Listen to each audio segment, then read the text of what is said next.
Welcome to Museum Archipelago. I'm Ian Elsner. Museum Archipelago is your audio guide through the landscape of museums. Each episode is never longer than 15 minutes, so let's get started. Okay, I'm Sherril York. I'm the Executive Director of the National Center on Accessibility. So we work with primarily parks and recreation, cultural arts and museums, helping to provide access to people with disabilities in those venues.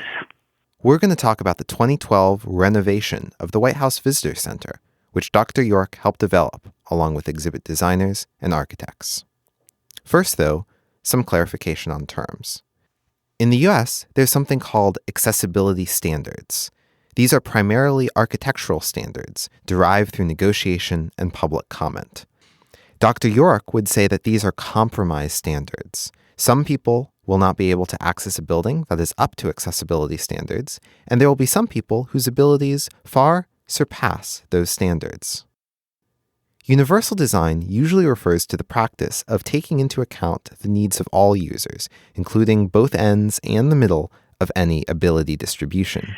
Universal design had its root in the architecture world, where it was looking at products and environments that were designed to accommodate the greatest range of individuals and abilities without having to provide special assistive technologies. So universal design really builds on accessibility standards, but it goes beyond those accessibility standards. In 2012, the White House Visitor Center underwent a complete renovation. This was completed in 2014. The Visitor Center serves several roles. For some visitors who are about to go on a timed, ticketed tour of the White House, the Visitor Center is a complimentary and orienting experience.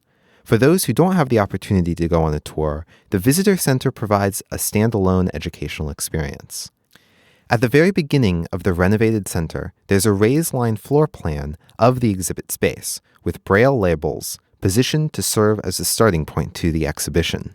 It's something that we often recommend to provide orientation to anybody within a space, but especially for people who may be blind, because just being in a space doesn't give you a sense of where you are or where you want to go within that space. So we developed a raised line floor map of the exhibition area, and it is located when you first come into the visitor center. There's a whole history of Baldridge Hall. That's where the visitor center is located, and it provides then anybody an orientation, and it is oriented in the direction that you are standing. So if you look to the left, that's where the exhibits are. If you look behind you, that's where the bookstore is. So all of that gets oriented in real space. But the idea is to give people a general idea of where to go and what is in the spaces. So I want to know where the restrooms are. I want to know where the bookstore is. I want to know generally where the exhibits are. I want to know that the theater is all the way to the other end of that space. So it is not a complicated map, but it just gives you that general sense of what's in that space. Other parts of the visitor center employ touchscreens for things like providing a 360-degree view of interior rooms of the White House.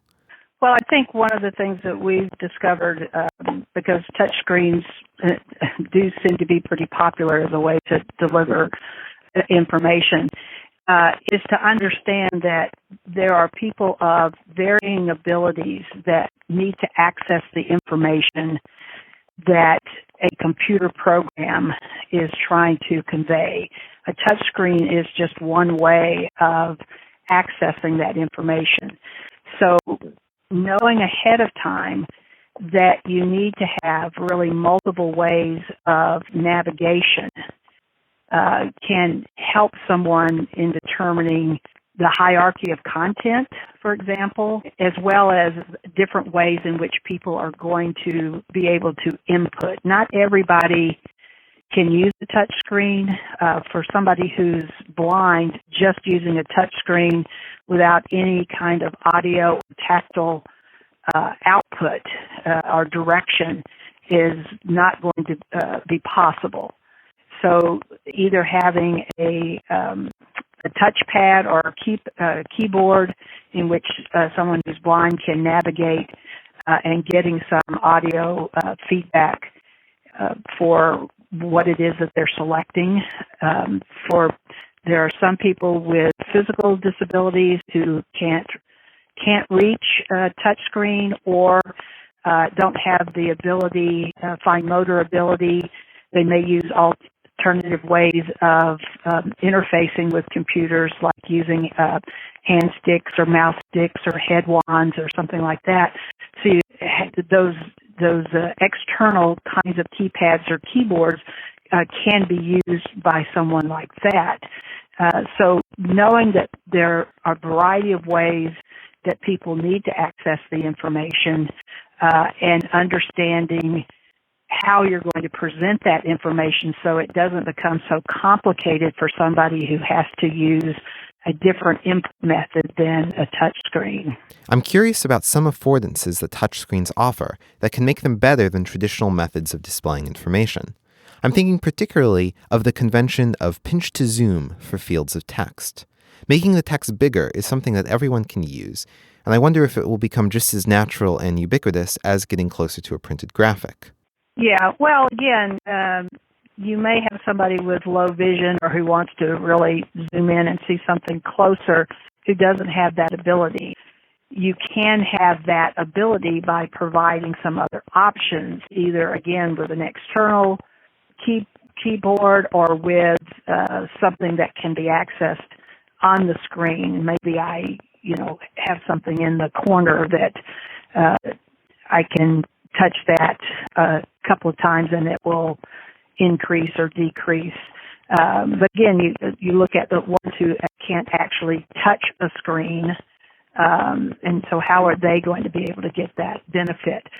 You want to have monitors when you're delivering any kind of interpretation or program in a museum that doesn't have so much text that everybody finds the need to have to increase the font size.